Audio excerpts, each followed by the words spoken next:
Hello and welcome, foolish mortals. This is Emily. And Clayton, almost forgot my line again. Your ghost hosts. And today we're finishing a look into A Magical Life, Walt Disney Animatronic Show. Specifically, we're going to get you primed. Which, when you actually walk through those doors, you know what to look for. No spoilers, but little hints, little details, important things. But I think without further ado, Emily, It's time to make it magical.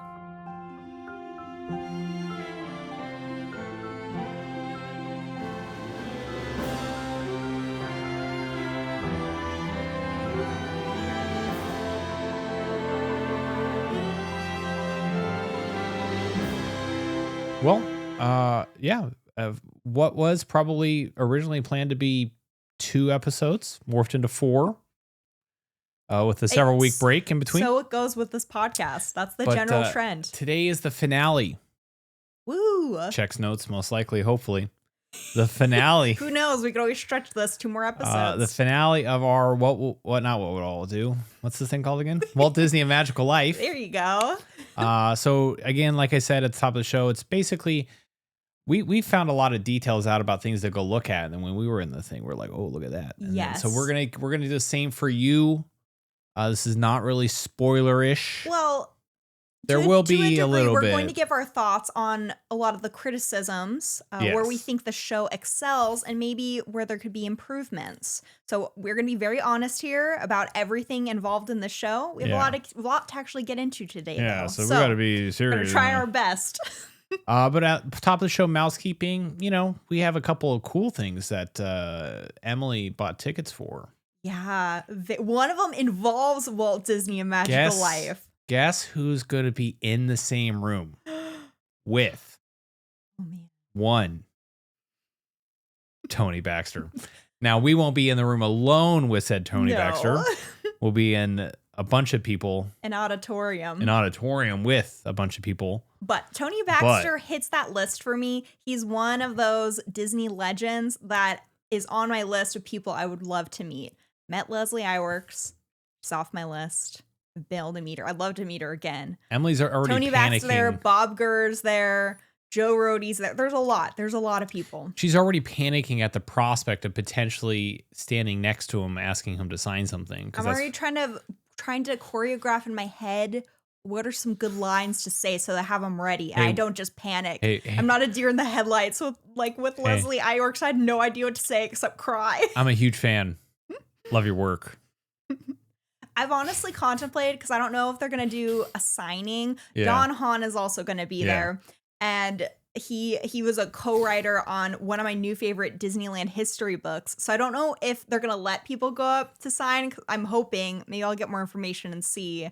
But I would, of course, want to bring that up to get it signed. But I'm like, well, Tony Baxter wasn't part of the book, really. It's probably mentioned. I haven't read all of it yet. Yeah. But my thought is, could I bring my Indiana Jones decoder card? I still have one of those, and just hand it to Tony Baxter's sign. He would get a kick out of that. He would appreciate that. You should bring it just in case. Isn't that a great idea? Because that's a great icebreaker for hey, I run a smallish Disney podcast where I talk a lot about history, and this is history. What? I talked about it one ride that you did, Big Thunder Mountain. I did a 3-part series on it. It's like one of my favorite rides, So, if you then that's how I would speak. Yeah. And then the other event we're going to is actually one man that we'll be talking about here at the What Would Walt Do section. Tom Fitzgerald. They are actually going to be in the Walt Disney Family Museum doing a talk on the making of this very ride. Oh man, I'm a lucky girl. There's so many good things coming up. Give you a little bit of insight in how our life works sometimes. I was on the couch downstairs doing stuff. Emily was in our room doing research, not stuff. She was doing research. And she texted me vehemently and said, "Look at your phone." I'm like, "I've sent you a bunch of reels on Instagram. You haven't looked at one of them. You're jumping the line." She said, "Look it." And I saw one name, Tony Baxter. It's a double standard in this household. Yeah. I am very aggressive. Did you look at the thing I sent you? Meanwhile, you'll send me a million reels on Instagram. I just let them go. Meanwhile, I've been sending fire memes and fire reels. Oh, boy. And some anime AMV videos to try to get her in anime, and none of it is working. Okay, we've already deemed it anime None of it is stresses working, everyone. me out because so much of it even happened the other day. Like, here, just watch this one scene. Watch the scene. And immediately the characters go, ah! I'm like, yeah, but that was stresses me But that out. was part of the scene. There was a very important scene. Look, I told you, I appreciate the artwork, the artistry, and the animation behind anime. I just realized a lot of the screaming, it puts me on edge. So we'll be on the couch together doing our own thing. Like every night, every once in a while, we have a night where we do our own thing. We'll both be sitting on the couch together doing our own thing, and I'll be watching our own thing, but together. Yeah, I'll be watching something on the TV in my headphones, and then Emily will be blasting some YouTube video about. And then I wave at you. I'm like, Clayton, you gotta hear this. You gotta hear this Disney thing. Meanwhile, I'm watching anime, and I at one point caught her staring at me because of no particular reason. She was just staring at me weirdly from across the couch. I was like, stop looking at me like that. That's weird. I just lovingly staring at my hunky husband across the way. He may have been crying from... There may have been a tear streaming There may have been multiple tears. To which I said, and you don't cry at Titanic, but you cry at this. And my mouth was agape at what I was watching with tears rolling down my face. And Emily's like, you don't even cry during Titanic. I was like, yeah. I'm like, but ouch, that hurts. These two are trying to save the world right now against the forces of evil. And Rose and Jack were going to go take on the world together, Clayton. And after they got off that boat. And you don't understand. She felt like she was in chains with the life she had, but Jack freed her. You didn't understand. These kids have been... You don't understand. These kids have been friends since like early on, and he had thought that something terrible had happened to one of them, but then he came back, and then it was just like... Papa! And I was just like, whoa. Okay, can we maybe let's get back on track a little bit here. Sorry. I don't know how we got here. We're clearly excited to talk. But your reaction when I said Clayton, you looked at the article because I was there, said, open your phone, look at these things I sent you. Again. And you saw Tony Baxter was going to be in San Francisco. And you immediately went, buy the tickets right now. Buy the tickets right. You're like, your face. You were so excited. What I didn't tell you was... It made me so happy. What I didn't tell you was... Don't ruin this. Don't you ruin this moment for me. It was the best because you're just like, what? What? Tony Baxter? Buy those tickets. Don't ruin it. All right, I won't ruin it. So let's continue. What were you gonna say? I was just gonna say I'd do it for you, but that's... No, you were genuinely excited. All right, let's continue on. Nothing else in mousekeeping. Yeah, we're running. We're prepping for a trip coming up. We'll be going on a trip. We'll probably announce that in a week or two. Mm-hmm. Not that many people care what we're doing. This is a place we've never been to before. Disney Realm. So, we've done the cruises. Put two and two together, try and guess. We've done the parks. Leave your guesses in the comments. We're not going international, so that pretty much narrows it down to one option. Don't narrow it down. I said leave your guesses. That really narrows it down. Leave your guesses where? Okay. In the comments. Oh, that's right. I forgot we're on YouTube. Interaction. That's right. I forgot we're on YouTube. Speaking of YouTube, if you could like, comment, subscribe. Hey, the thing I was just talking about. You're like, comment where? If you could do all that, that'd be great. Before we get started, we're gonna we have a new thing for our Patreon members. We're gonna do a Patreon member shout out at the beginning of the show. Mm-hmm. And we felt it was only appropriate to start with the legendary, our very member. first Patreon member who has a story that I've been forbade to ever tell the specifics of how certain people have learned that we had a Patreon member. I've been forbidden from ever telling that story. Why do you always bring this up? And I can't ever tell it. Respond down in the comments if you want to hear the story. It's fantastic. But yes, we would like to shout out our number one Patreon subscriber, Jared S. So this episode goes out to you. This is going to be a new thing that we're doing at the top of the show. Patreon shout out. Yeah, show our thanks for all of our supporters. Show our thanks for all of our supporters. So again, thank you, Jared. Yeah. Yeah, Jared uses you for booking. He does everything through the Make Magical umbrella. So he's A-okay in my book. Okay. On to, how about what would Walt do? Yeah, let's get this going. Let's do that. Now, Clayton already mentioned this man, Tom Fitzgerald. Hopefully he should sound familiar at this point because he was one of the leads on making Walt Disney A Magical Life come to life. You know who this man looks like? He's got that curly white hair. Curly? He doesn't have that curly white hair. He has white hair. That's the other one. That's the current one who's got the curly gray hair. He's the leader of Imagineering right now. Man, oh, I can't believe it up. Okay. Okay, Tom Fitzgerald. I've heard his role in Imagineering 2 different ways. Mm. Both sound equally as impressive. He's either the portfolio executive creative director, or I've also seen senior creative executive at WDI. In any case, here are his words. You know what my work title is? What? Sorry, my joke might have actually not been appropriate. Oh boy. That guy we give all the work to. Okay. All right, go ahead. Sorry. So, from Tom Fitzgerald, he said, "The notion of following your dreams, don't give up. To be more clear about that, it certainly was for Walt. That's the message we want people to take away. We want them to be inspired by Walt Disney and his life journey." Couldn't put 2 and 2 together. This is him reflecting on the creation of this animatronic show. Okay, now let's get into it.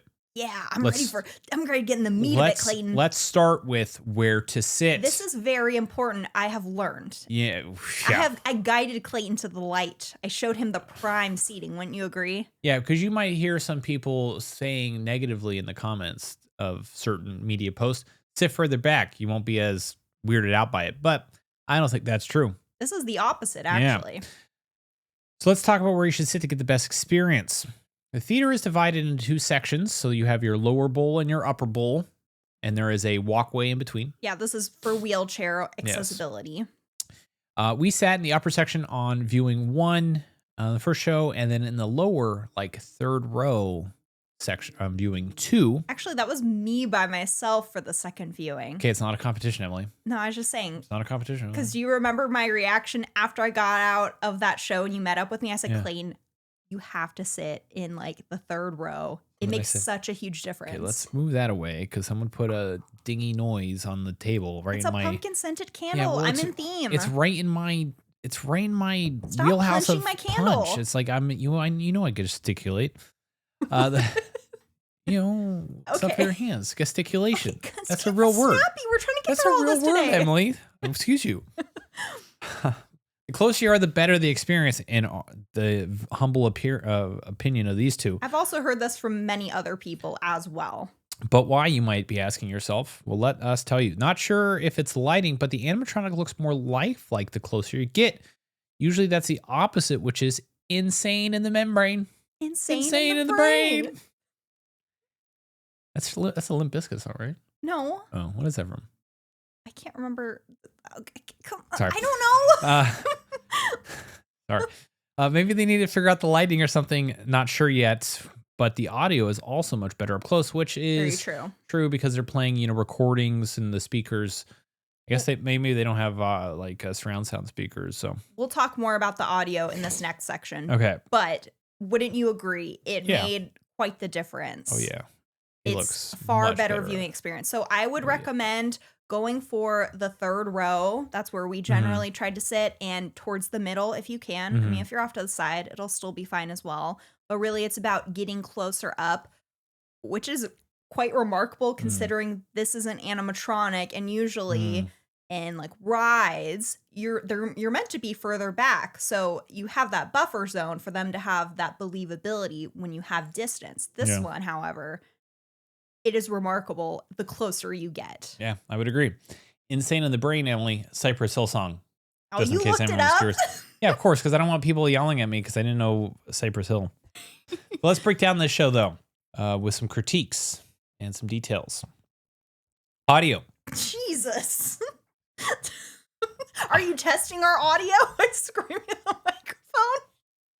Let's test this audio. Oh my gosh. Audio. Here is a complaint that's something Disney should address. The audio. It's just not loud enough when you're further back. The film has an untouched archive of recordings of Walt and is played all around you. And once it switches to the Walt animatronic, the audio changes since the sound is meant to be only emanating from one person on stage. So let's stop right here. Talk a little bit about our thoughts on Walt Disney's voice that is used in the show and whether the audio actually sounds like him. This is a critique I saw a lot of, and it was many of these reels where people who hadn't actually seen the show were listening to his monologue and said, "This doesn't sound like Walt Disney. Yeah, this sounds nothing like him. What's going on?" Yeah, so that's a good way to judge it. Let's record an audio from a tiny microphone in an iPhone that's probably 25 feet away from the audio source that is then further compressed in Instagram's audio compression and then portrayed and played on who knows how old iPhone or phone speakers, and then determine that the audio in the room is terrible. Here, this is where I think, what's the correct word I'm looking for here? Why are you giggling? I'm sorry. I thought that was hilarious by me. Oh. That was yeah, no, but continue. Sorry. No, I mean, this is kind of the trend and why I was very bothered by the general reactions about the show. And everyone's entitled to their own opinion. It's okay if you don't like it the way we do. I understand. I'm not saying you have to. It's okay if you don't think it's as good as I do. But I was just seeing a lot of like outlandish things, like doing side-by-side comparisons of Walt Disney's animatronic and people dissecting every single thing. I'm like, why don't you just go to the show and like enjoy it? I don't know. There's a thought. That's not how the internet works. I guess that's just me. I don't know. But as far as the audio goes, that's what people were doing. They were listening, and it will sound different from maybe what you think Walt Disney sounds like in your mind. If you're listening to like a recording you've heard a million times, or even the words that are used within this animatronic show, and if you play them back to back, they are going to sound different. And I think a very valid complaint is he is quiet if you're sitting further back, because the sound is meant to be coming as if it's someone on stage. So I think that is something that does need to be addressed by Disney. They probably need to figure out a way where people in the back can hear just as well as people in the front. I get the idea of they're trying to make it seem lifelike, but that is something where the quality of the show does diminish the further back you are. And that's just not fair. If you don't know, you need to go further up. I will say that is something they do need to work on. However, what the complaint about people saying this doesn't sound like Walt Disney at all, I think we also need to remind ourselves a lot of the audio that us as fans have heard from Walt Disney, even if you're listening to the audio taken in the One Man's Dream film shown before the animatronic, we know Walt Disney as this old scratchy audio. Where for this, they want it to make the animatronic sound like it's an actual person in front of you speaking out to a crowd. So they have to clean it up and make it sound realistic, not as if it's an old recording. So it's going to change because of that. Yeah, I am in complete agreement with your statement and sentiment on this topic and matter. So I think those are just important things to keep in mind. I mean, the alternative is they hired a voice actor, which doesn't have the same thing. So it's like, this is what it's going to be, and this is the right approach. So you need to use Walt Disney for this. You can't hire an actor or make it AI generated. That wouldn't be right. Okay, let's talk some moonshots. This is an excerpt from, this is a recent add to the script. It is. Oh, to remind everyone, we did mention moonshots in a previous episode. And this was the Imagineering team who worked on this project. Specifically, Tom Fitzgerald talked a lot about how there were moonshots with this project. And this just means advancements in technology to bring this thing to life. Okay. Thank you for... There's your recap. Thanks for recapping that, Professor Sullivan. Take it away. Take this new excerpt that I somehow magically added. Okay, teacher. The integration of audio animatronic technology and with Walt Disney's story of perseverance and innovation took more than 7 years to develop. Tom Fitzgerald shared how the origins of the project took root in a conversation with Disney legend and Walt Disney Imagineering ambassador Marty Sklar. Sklar believed the time was right to tell Walt's story in a new way, explaining to Fitzgerald, "We reached a point where technologically we've advanced the art form to the point where it would be respectful and worth doing." I thought this was a good way to lead us into talking about the tech behind this. Since, I mean, if anyone, getting the stamp of approval from Marty Sklar and saying, we're ready to tackle this. I think it's really cool knowing that he was on board for this before his passing. That's good. Firstly, let's talk about those eyebrows. Emily, do the eyebrow things. Something, I just do my one eyebrow, which that's what also Walt Disney did. But can you raise both of them? He liked to raise one eyebrow. You raise both of them at the same time? Well, yeah, I can. I'm watching this and I'm like, man, am I giving myself forehead wrinkles doing this? Or you're going to have very energetic eyebrows. They're well exercised. My eyebrows need some trimming, Emily. You're supposed to be doing that as my wife. I don't know you're slacking on some of your responsibilities. I'll book you at the Emily salon. You know, I was told when I got married, my wife would buy all my clothes because I don't know how to dress myself. What? I buy you Disney shirts. That wasn't quite. I want to get you an old man Walt cardigan. Well, I said you have permission to do that. You have not, except it was cold enough. Too hot. It was cold enough here to do that in the Bay Area, and now it is weltering in this recording studio because it's like 82 degrees outside today. I'm about to sweat. It's actually really hot in I'm here. a little okay. So let's talk about those eyebrows. Yeah, those Walt big Disney's bushy eyebrows. caterpillars. Walt Disney had very expressive eyebrows, and Tom Fitzgerald said that the company's audio animatronics were not capable of such expressive facial features before this. And I highly recommend anybody go into looking any clip of Walt Disney talking about something and really pay attention to his face. You will notice Focus he uses his eyebrows on a those lot. eyebrows. A huge achievement was capturing a glint. Wait, did I miss something? No. Oh. I was just looking at you. Oh. Like what you see? Yeah. Yeah? I like those eyebrows you got on your face. You're thinking about how you're going to trim them up later. Okay. So, like, man, those things need some work. You literally said that yesterday. What are you talking about? Stop looking at him now. What are you I'm doing? looking at the one that I couldn't stop staring at yesterday where it's like shooting out. Stop looking at it. I have a lot of stuff going on in my life. Eyebrows. I have a lot of stuff going on in my life. You're supposed to care for my eyebrows. Or when I ask you to push on my back and you're like, oh, is that a blackhead? Let me go get my blackhead removal thing. I'm like, no. I don't have time for this. How am I supposed to know it's on my back? Hey, Clayton, I literally got your back. Yeah, you literally got my back. Blackhead free at that. By pushing on it with a small little metal torture device. Move on. All right, sorry. A huge achievement was capturing a glint effect. As Fitzgerald said, everyone who met Walt referenced his glint and said that he would have had this glint or glimmer in his eyes whenever he talked about his new projects. They replicated this in the animatronic, creating the first animatronic with a glint in his eye. He does have that too. You can see it even better the closer you are. It's incredible. Yeah. Let's talk about some. You don't want to focus on all this? I mean, really? I didn't see the glint. I don't. Well, I You knew about this. You told me. You told me about the hands, not the eyes. This is the first time they've ever done this with an animatronic. You told me about the hands. It looks like hands. a human up there. You told me about the hands. I did not capture the eyes. I didn't tell you about the glint. You did not tell me about the glint. You told me about the hands. You need to look for it in his eyes then. Good thing told we're me going about back the in hands. January. You're like, he's like Mr. Iger. Do you notice Shush. his eyebrows?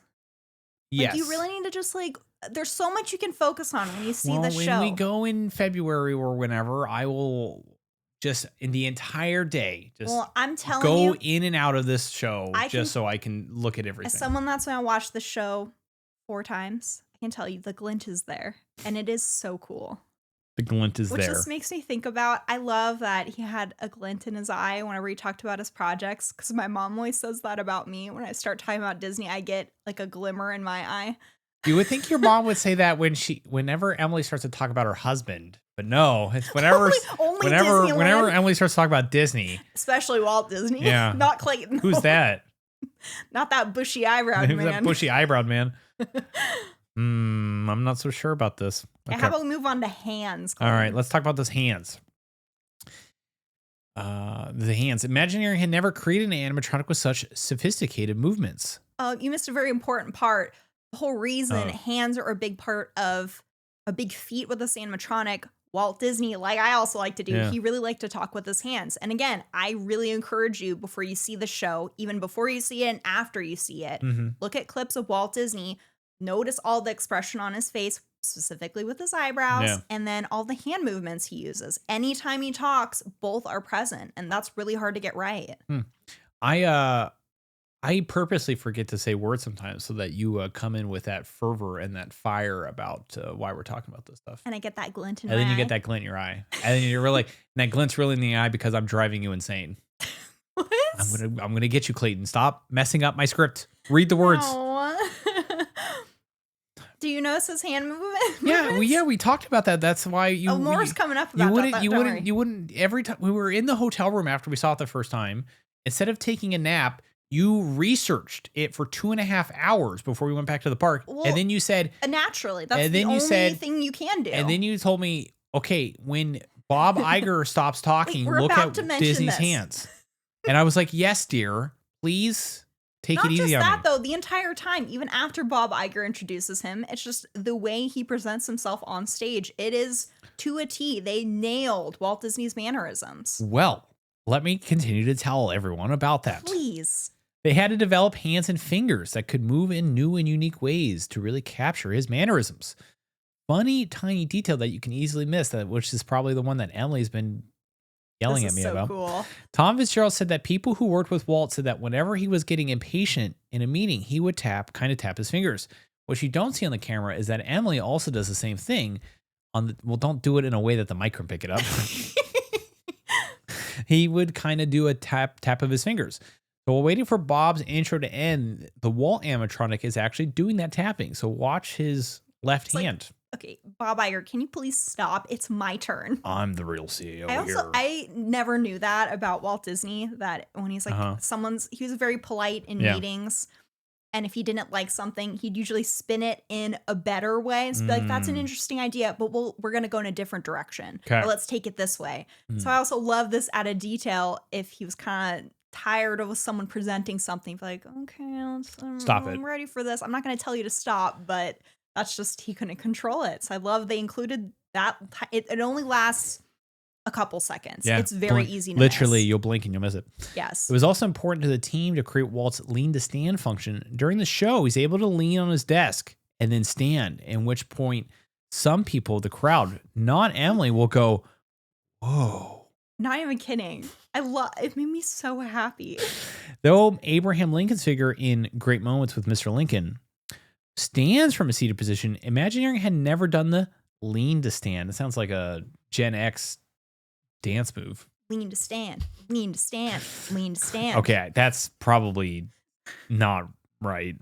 They wanted to replicate the feeling of stand. Everybody clap your hands. Oh my goodness. They wanted to replicate the feeling of watching Walt on TV in Walt Disney's Disneyland and his successors, when he would frequently be seen leaning on his desk. It was all meant a part of that Uncle Walt persona, to be personable and approachable by doing that leaning on a desk, because that's a lot more low key and laid back than just being in a professional setting and sitting in your desk. They also wanted to be able to recreate Walt's teapot pose with one hand on his side and the other hand pointed up. I'm a little teapot, short and stout. Here is my handle. Here is my spout. Oh boy, he does not do that. I couldn't tell you the next word in that song. When I get all steamed up, hear me shout, tip me over and pour me out. That's the only, I've never. That's as far as you went. You're like, only got to the spout part. You know what, Mom?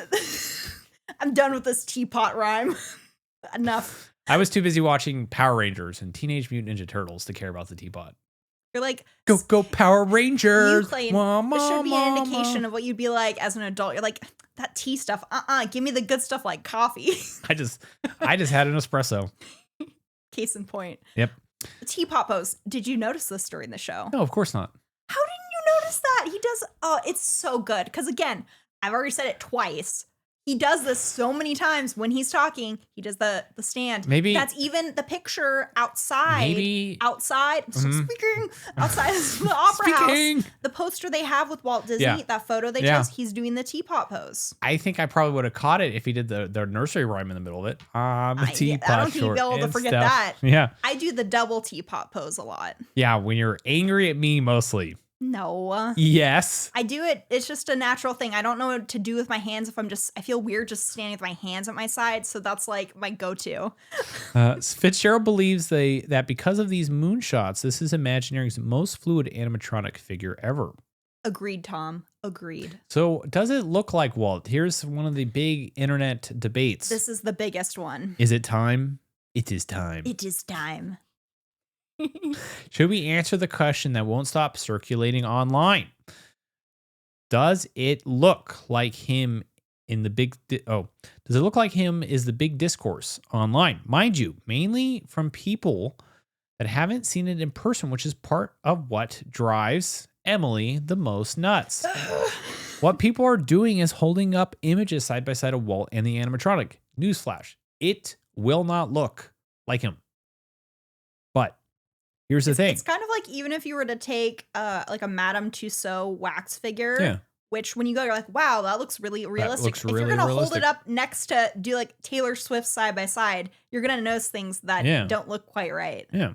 But here's the thing. The majority of the 2 minutes, yes, you know it's an animatronic. Just like I know that the Hall of Presidents or Lincoln or Johnny Depp, and people were saying that Johnny Depp looked better. We'll get to it. And I'm telling you what, you must be putting on blinders when you're going through that Pirates of the Caribbean thing, because it looks like a piece of wood carved, whittled down to make Johnny Depp. That's not fair. I'm being facetious. You're just being overly you're being protective of the Walt animatronic. I'm being protective of my wife.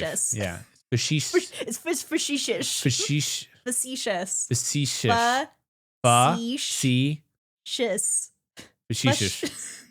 Okay, good enough. Sure, passable. What's that? That's the Friends reference. What? That's the reference. When Phoebe's trying to teach Joey how to speak French. Yeah.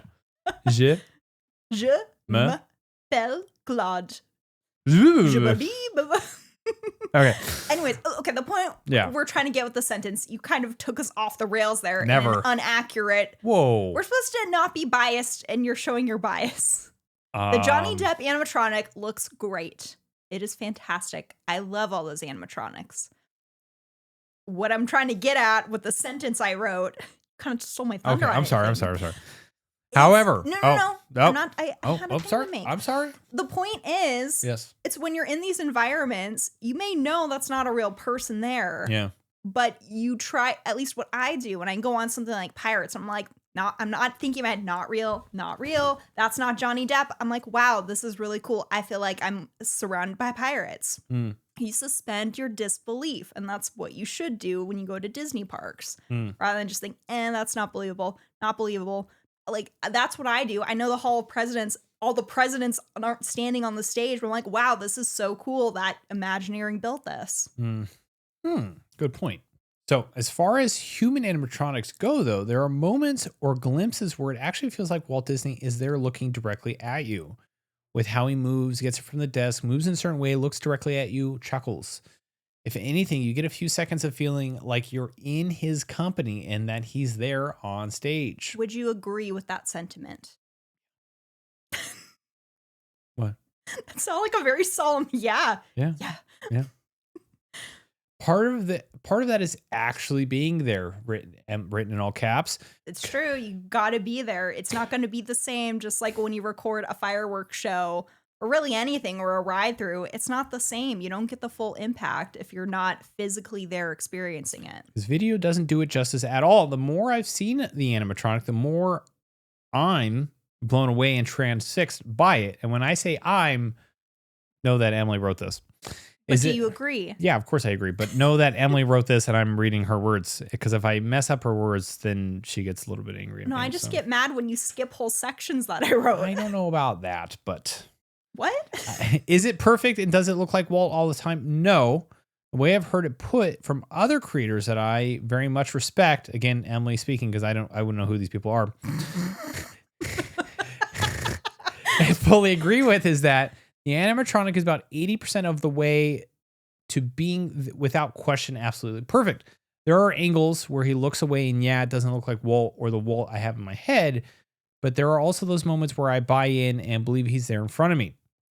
It might not be for the entire duration, but for the fact that Imagineering could capture his mannerisms so perfectly and get what is an eerie level of detail down to the aging on the face, where it doesn't look like a waxy exterior like in Pirates, but actual human skin, is an absolute marvel.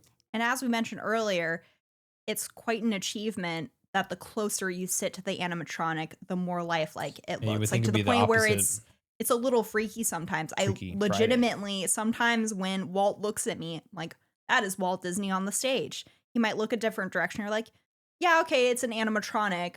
Then he looks at you again, or he does these subtle movements. And I buy into it. I'm like, they got him down. Maybe it doesn't exactly look like him, like the facial structure. And we'll kind of talk about the trade-offs, or what I think are probably the trade-offs when it came to building this animatronic, and maybe why it doesn't look 100% exact as what the general public have in their mind of what a Walt animatronic should look like. But to me, as Clayton stated, the fact that there are moments where I feel like they got him and he is with his mannerisms, with the way he looks and stares at you and chuckles and does these tiny movements, that I believe he's up there. That is well worth existing, in my opinion. Okay. So, a side note, but still related. So we have another excerpt from the Walt Disney Family Museum publication. As part of our research, part of their research, the Imagineering visited the Walt Disney Family Museum. We were walking through the museum, Jeff Schaefer Moskowitz recalled, and they said, we have this broadcasting of his hands. We don't have Walt here to do a life mask the way he used Abraham Lincoln's life mask to create Lincoln. We have a lot of photo references and things like that, but to actually have a casting of Walt's hands was extremely helpful. All of that, the layers and layers of care and documentation and information that we had access to try to make this the most authentic presentation of Walt was everything to us. I felt this was really important to include. It's a great comparison with the Lincoln animatronic. They had the life mask. Walt Disney, they didn't have that to work with. And you will see a lot of comparisons where people complain about how this animatronic works. They said, well, how are they able to get the partner statue to look exactly like Walt? That's not an animatronic. It's a different art form. And with how advanced animatronics are, you don't see what's going on underneath a figure like that with the statue. That's frozen in time. And it was done by Blaine Gibson, who a lot of people consider as like a 1 in a million, more than that. It's someone that only comes once every so often. He was such a talent with constructing all these figures and getting such lifelike representations, even for the Hall of Presidents. People like that don't come around very often. So let's talk some trade-offs.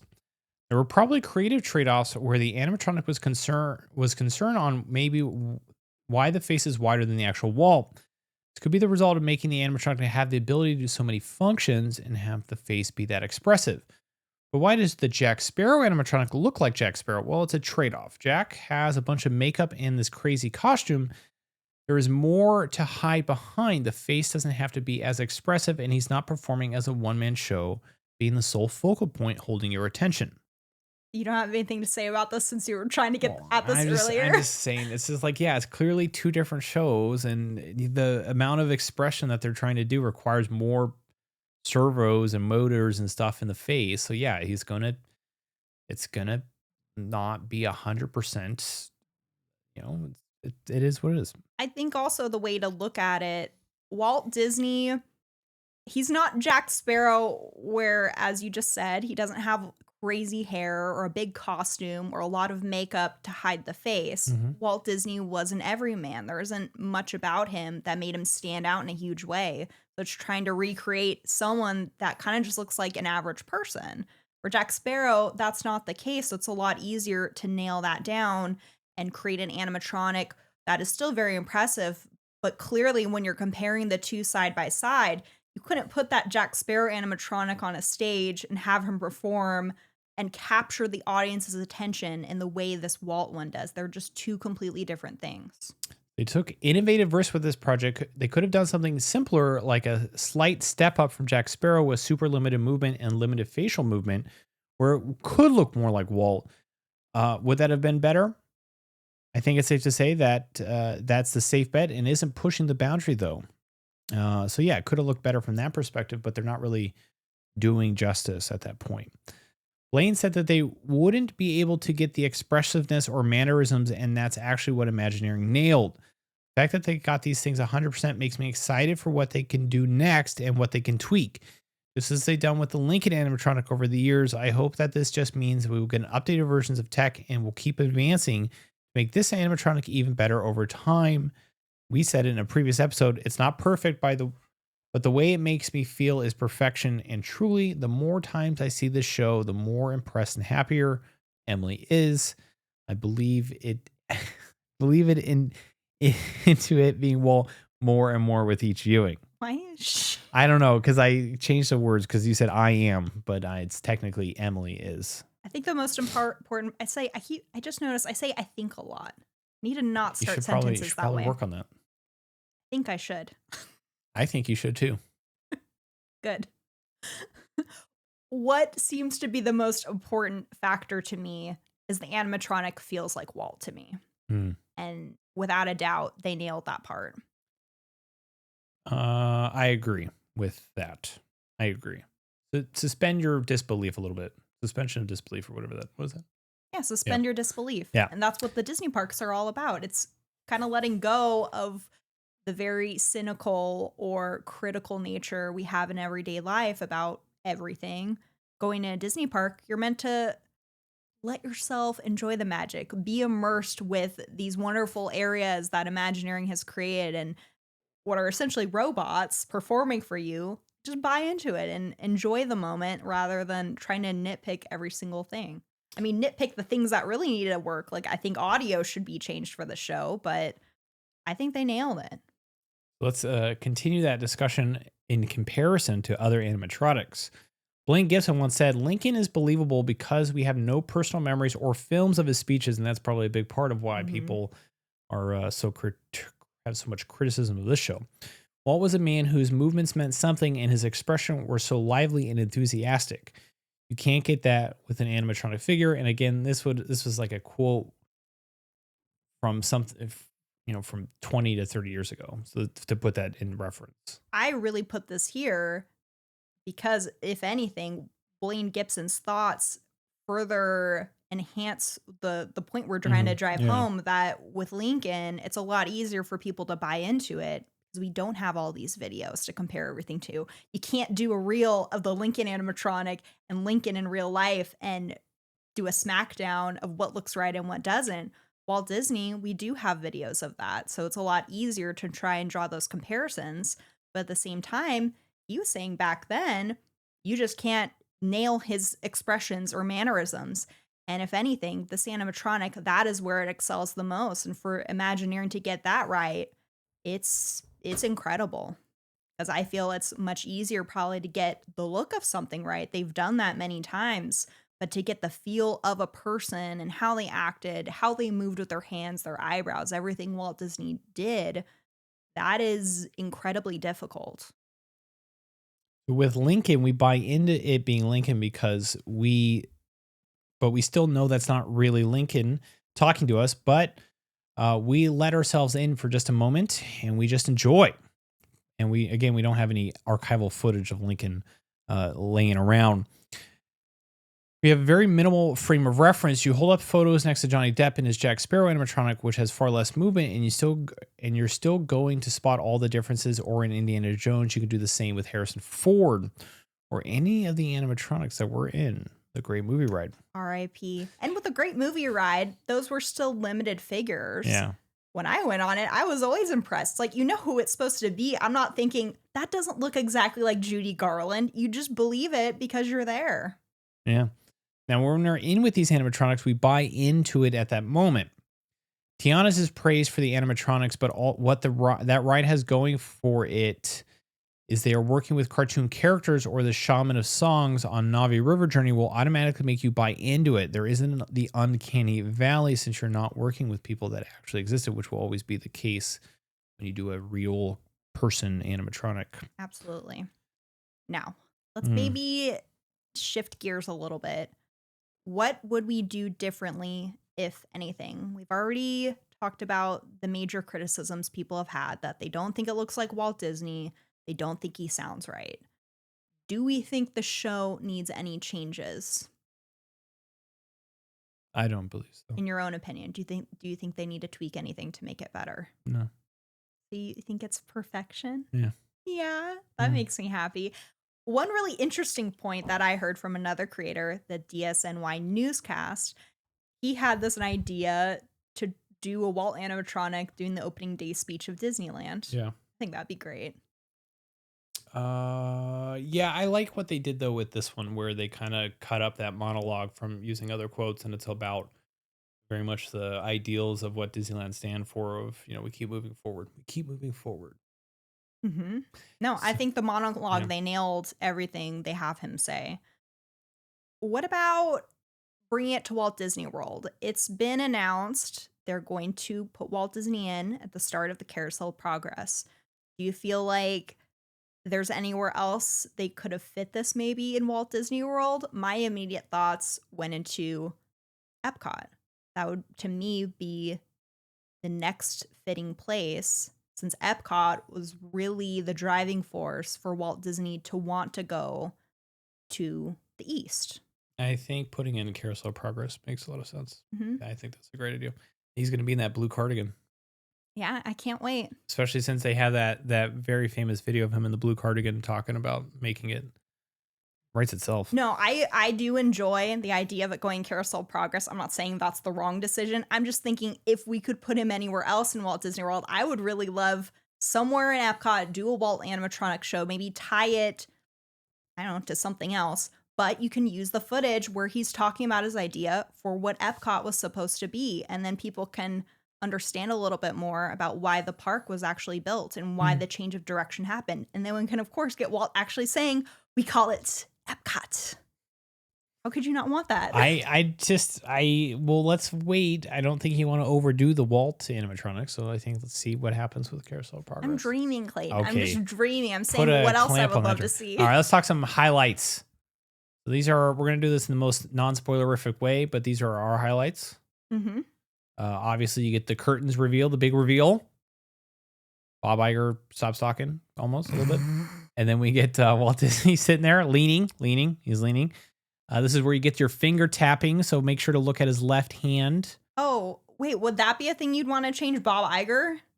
Well, we didn't really talk about that, I realized. Yeah, I mean, I don't. That was your complaint the first time. You said, yeah. Did they really have to use Bob Iger as the narrator? Yeah, I feel like they could have done something different than Bob Iger, which would have been better. Yeah. But I understand. I understand why. I understand why they did it. I understand the reasoning behind it. Yeah. I just feel like there's a better way to do this than creating a celebrity out of a CEO. I agree. To me, it would be a much better call if they used someone who knew Walt Disney. Mm-hmm. Probably. There might be more emotion tied into them introducing and tying Walt Disney's story together. Really, Bob Iger, he's used pretty loosely. He's not the center of attention, which I do enjoy. I think that is the right call. The majority of the film, it is Walt Disney's own words. They just use Bob Iger as a way to help kind of thread the needle and tie everything together. It's not the worst thing. That was really it's a nitpick. We just would rather hear somebody else. I think Julie Andrews was the right call for Hollywood Studios for sure. But I also don't really have a replacement suggestion. No. So the dialogue, the monologue is great. The dialogue that they picked and with that carving of that monologue, fantastic. Going from leaning to standing, big gasp moments. Yeah, and we actually heard someone gasp and go, wow. The glint in his eyes, the mannerisms, obviously. The ending. We won't say what. Which we won't say what. There's many wet eyes in the crowd. We will say that. The ending, which I totally forgot, so I don't actually remember how it ends. You don't? No. It's a big moment. I forgot. Gets me every time. Emily's experience overhearing other guests on her back-to-back viewings. A very full theater all 4 times that she's seen. It's true. I loved that it was packed. Tons of people laughed at the right moments and applause from the crowds. Others also moved to tears by the end. And then why don't you say this part? When I did watch it by myself at the end, someone actually exclaimed, I can't believe how lifelike that animatronic is. So it really feels, you can't capture the same feeling you're going to get watching something at home versus being in a place like Disneyland that was Walt Disney's park, in a theater environment with other people that are fans and care about this just as much as you do. And hearing the applause, hearing the laughter, the happiness this clearly brings to people. It is a very nice experience. I will reiterate, don't let others say spoil your time. Just go do it for yourself and surround yourself amongst others who understand and love these things just as much as you do. Your reaction as I met up with you after you got out of the show? What was that? You're just tears in your eyes. You're like, oh, it's so good. I was just so happy because I had seen so much hate online which made me really sad to see because I wanted this to obviously do well. And for that to be the takeaway and the only thing that was being talked about, it made me really sad. After I saw, I'm like, what are people talking about? I don't get it. You and this other person. Well, and then you came and got me outside the audience. And the second time I saw it, I sat in the third row this time. Yeah. I was dead center, staring right at Walt Disney. People were laughing during the film at all the correct parts, clearly enjoying themselves, clapping, applause, tears, everything. It just made me so happy to be in an environment like that with other people who love it too. Yeah. And that appreciate it. It filled my heart. It was so nice. Yeah. You want to say this last one? Wait, the second to last one? Oh, the second showing, as Emily was exiting, this is her second showing. Yeah. I've heard so many negative criticisms and I have no idea what they're talking about. Emily's like, you and me both, buddy. That made me cry too. And then I don't know either. I'm sure this last moment made you cry the most. Yeah. I'm about to cry again. And Clayton squeezed my hand while Walt was talking during the second time we had seen it together. And after I said, we got to go again, you need to see it in the front. So there should it's be so good. a glint in your eyes when you talk about me. I do. Not talk about Disney, me. This gave me the glint in my eye. It was so sweet. The most glint should be here with this guy. The Walt animatronic makes Clayton so romantic. Okay. How do we summarize this? How do we summarize this 4 hours after we talked about 4 hours of this? Well, while not perfect, it is something that needs. Is it something that needs to deserve? Is it something that needs and deserves to exist? Words are difficult. The answer. I will answer for you. Yes. 1,000% yes. It wasn't over for me No then. It wasn't question. over for me now. I wrote you 365 days for a year. What does that have to do with I don't this? You're saying you're devotedly head over heels in love with the show. Yeah. Yeah. You know, that movie really, that's a gut punch ending. Does The Notebook make you cry? That movie ending, Ooh. I see. The problem Wrecks me. The problem is I see that happening more than what happens at the end of the Titanic. I'm exhausted by the time either whatever. I can't talk. I'm exhausted. Well, the Titanic is exhausting because it's 4 hours long. It goes by in the blink of an eye. It's so quick. Titanic, after we watch that or The Notebook, I'm exhausted. Why? Emily's I've been crying the entire time. We were having this verbal disagreement about Titanic, and I said, and Emily uses this line, it's over in the blink of an eye. And I said, well, yeah, you know what's over in the blink of an eye too? Lord of the Rings. And she's like, no, it's like 12 hours. Not a chance. I got her to, Emily came to me and she said, hey, I want to do something special for Halloween this year. I want to do a boo basket. Yeah. And me being so chronically not in touch with these kind of activities. I love Halloween. I was like, what is a boo basket? It's our new tradition. It's exactly. It's our new tradition, buddy. You better get into it.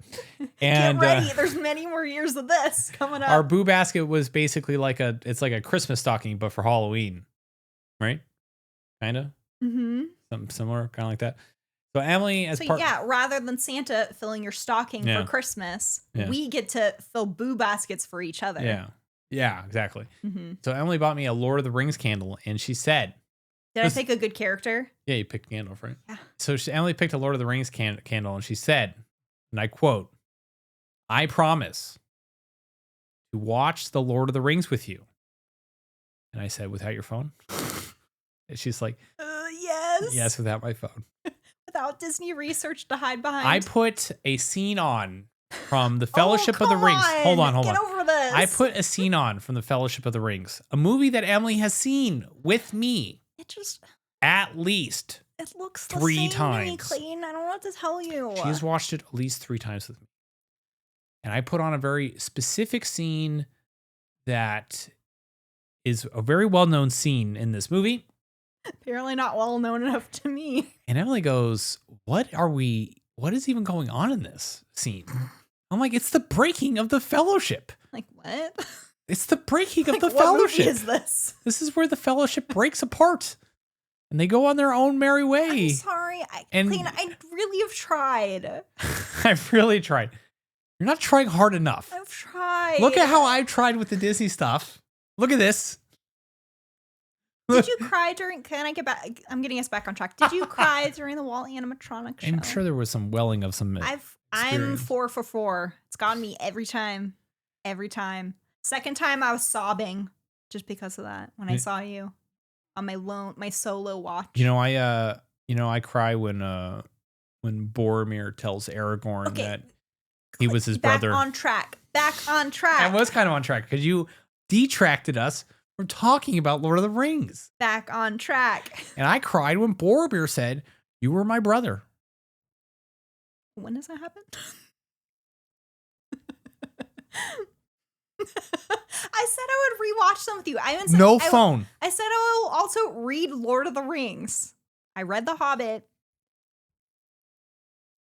I read it. I'll leave it at that. I read it.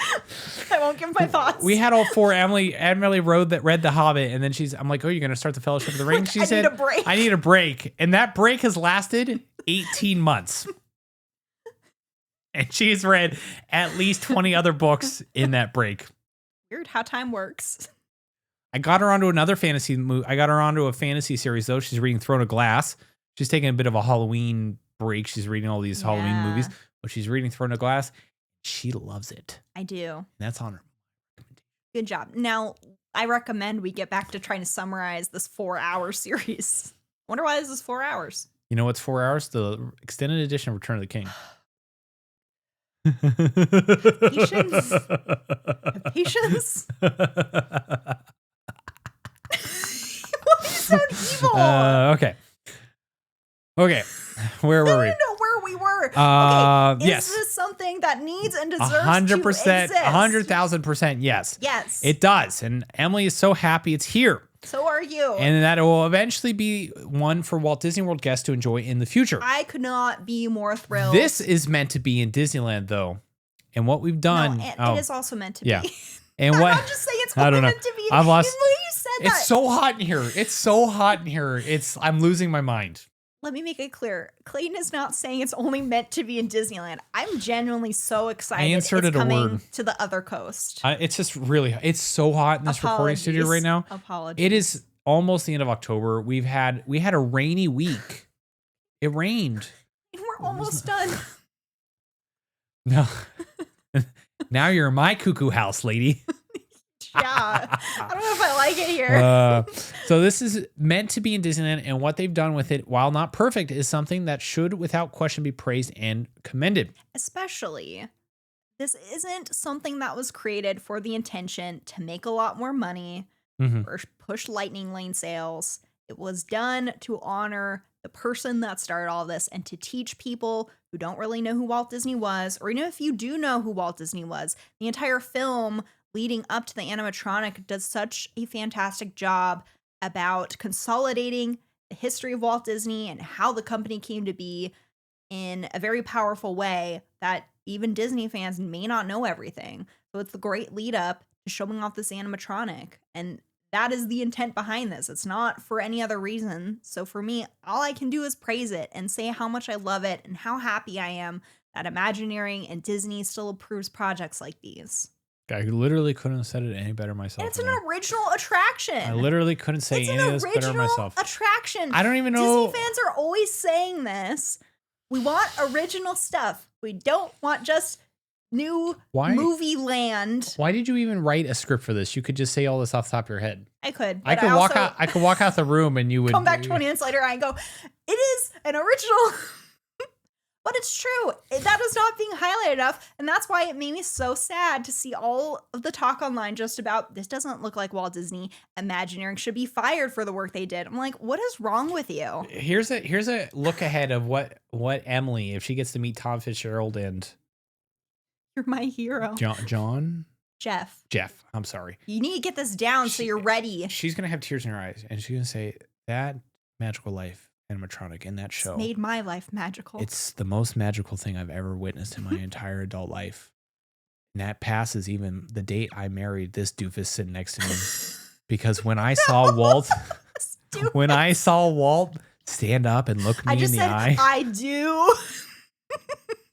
I just said I do because, that's what I had to do. But when I see Walt, standing there looking at me, I think maybe it was all worth it. Clayton, come on.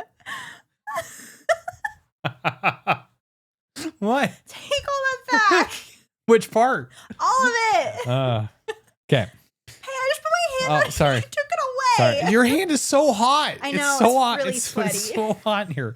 I'm spitzing. Oh, man. $5 million towards at least doing the whole turntable. We don't even know if that includes. That's the only number we know of. They said we spent a bunch of money to do this turntable.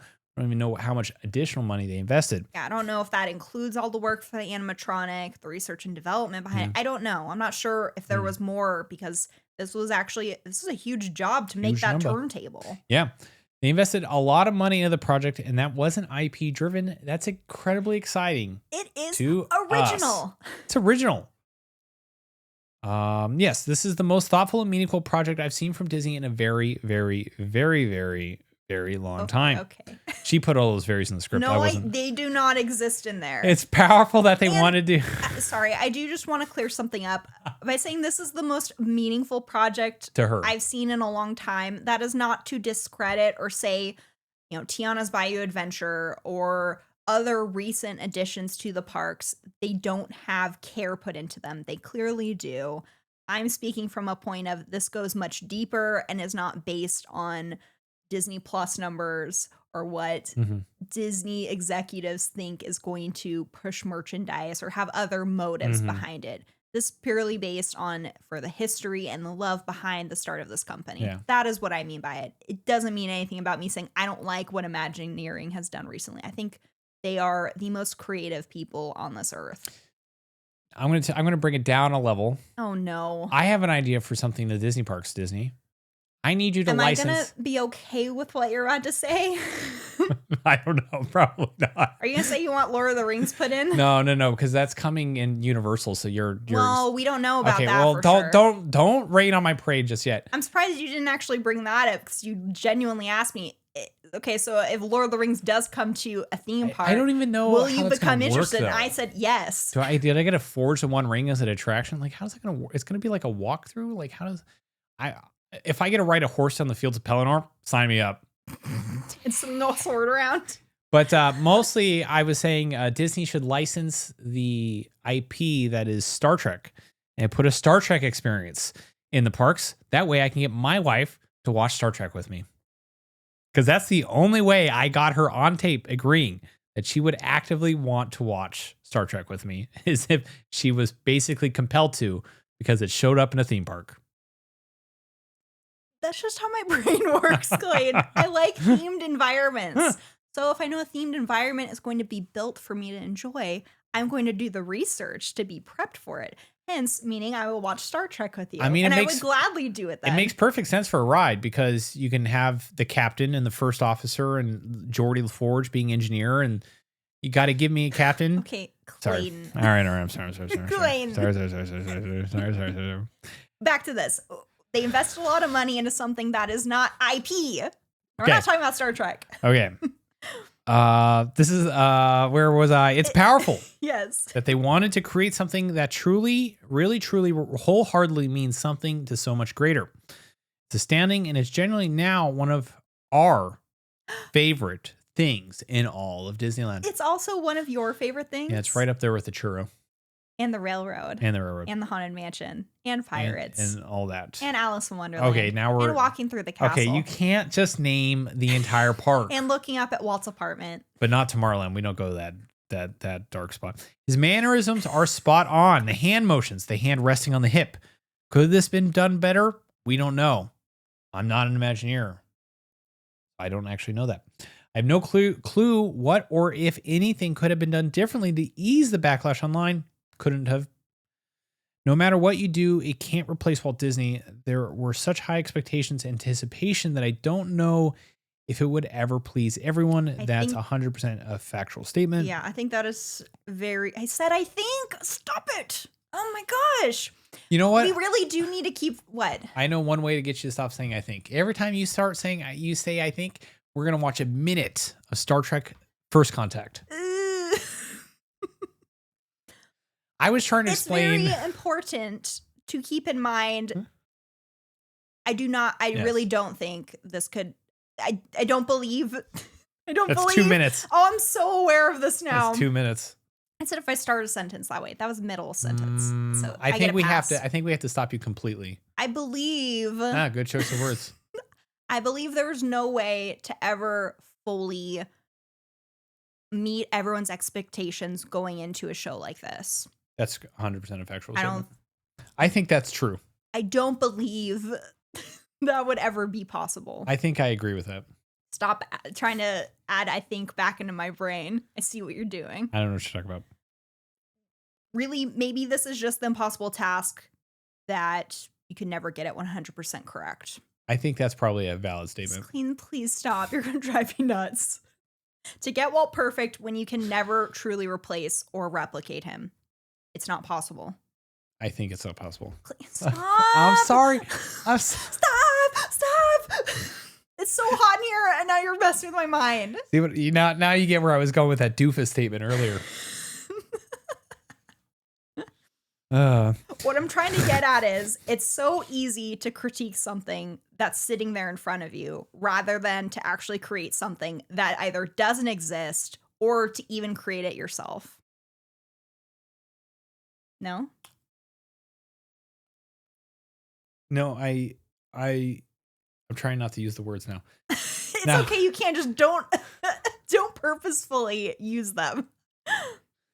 Yeah, it's really easy to critique something that's, and especially when you're behind a screen and you're not there, and especially when you're not talking to the people who potentially did this thing. And you understand the full intentions behind it, how much work went into this, down to replicating the ring that he mostly wore on his left hand. Because those are details you can't see. And they're also not touting those details. And those are not details that are explicitly stated unless you follow the Make It Magical podcast.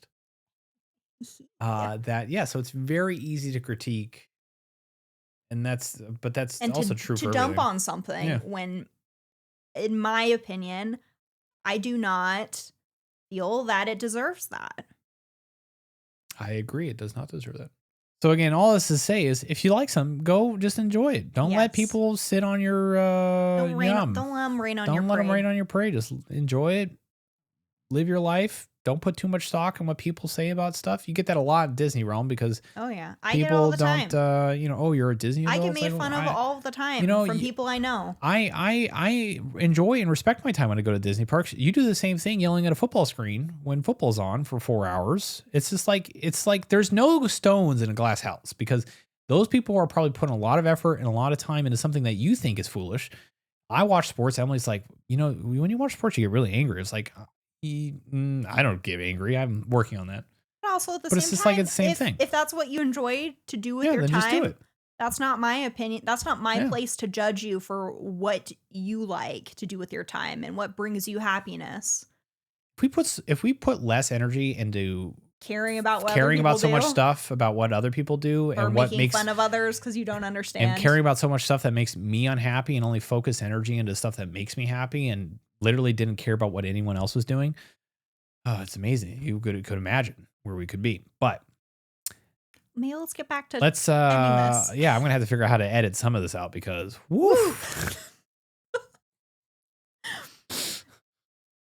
the fact there are moments where I believe Walt's in the room with me makes me say without hesitation that this is the most advanced and lifelike animatronic they have ever built. From the fluidity, the arm movements, the hand gestures, the skin texture, the eyebrows, the gleam in Walt's eyes. It's the entire package of this show that makes it masterful. The more I see it, the more impressed I am with each viewing. It's a phenomenal achievement, and I'm glad they believed in this project enough to take this risk. To me, Disneyland is a much better place with this show than without it. I'm about to start crying. It's something as a Disney history nerd and admirer of Walt's. Why are you laughing at me? Well, I'm going to picture, you wrote all these words. This is breaking me. So you 100% know what's being said. Let me finish the sentence, please. It's something as a Disney history nerd and admirer of Walt Disney's life and vision that I will make time to enjoy every single trip. There you go. It's like, you ever seen the meme where Obama's putting the Presidential Medal of Freedom on himself? He's like giving it to himself. That's you. You're like, man, whoever wrote this script is real tearjerker. Oh, wait, that's me. High five to myself. Woohoo. That's been Walt Disney Magical Life. We did it, everyone. We did it. Oh, 4 hours later. Emily originally pitched this as a 2-episode series. Yeah. And we made 4 episodes out of it. No one's surprised by this. So that's we hope you go. We hope you enjoy it. If don't listen to the criticism online, go enjoy it. You'll have a great time. It's truly a marvel what they were able to achieve with this animatronic. Go experience it. Go experience it when they bring it to Walt Disney World. I'm sure it will be just as amazing. Do not listen to all the rabble-rousing on the internet. Absolutely. Most importantly, pay attention to the details. Look at the facial expressions. Pay attention to the hand movements. His teapot pose. It is all great and adds elements to the show with each viewing. There's something else, something different you can pay attention to each time, to the point where I want to look at the details of his office behind him. I've never been able to do that because I can't take my eyes off the animatronic. It is so beautiful. I can't take my eyes off of you. Okay. We have a couple episodes coming. We're going to finish Pooh. When we did that whole Winnie the Pooh thing, Clayton's got a lot of poo. He's gonna finish the poo. Decided to do Pooh in the Parks. We're gonna actually get there. Clayton's a little backed up on poo. Okay, let's not talk about bowel movements, Emily. We will have Pooh in the Parks, and that's 2 episodes. We're not talking about the best bathrooms. That's 2 episodes. I'm trying to drive you nuts. That's 2 episodes. I think I'm trying to drive you nuts. And the episode after that will be a one we were not announcing because it gives away the secret trip that we're going on, which is not really that secret. Is it not? I mean, I said it's not international and it's not parks related or cruise related. So it's no. You just added all those extra things. The only thing you said was it's not international. Oh, well, I said it's not parks related. No, you didn't. Oh, I don't think you did. It's not parks. It's not cruise. And it's not international. Okay, add 5 more descriptors. No, don't. Stop. All right. So we'll have Pooh in the Parks next week, which will be 2. We'll have actually 2 episodes. So we're talking Walt Disney World. We're talking Disneyland. We're talking International Tokyo Disney. And yeah, I think with that, that's been it for this week. Again, if you're on the YouTube side, if you could like, comment, subscribe, we would love it. Let us know if you've seen the show and if you enjoyed it down below. And like we said, Patreon shout out this week, Jared. Jared's the real OG here at Make It Magical. You could join Jared over on Patreon, get some bonus content, support the show. Whatever we make on Patreon side comes to keeping the lights on here at the studio. And I think with that, remember to be kind to each other and let's make it magical. Bye, everyone.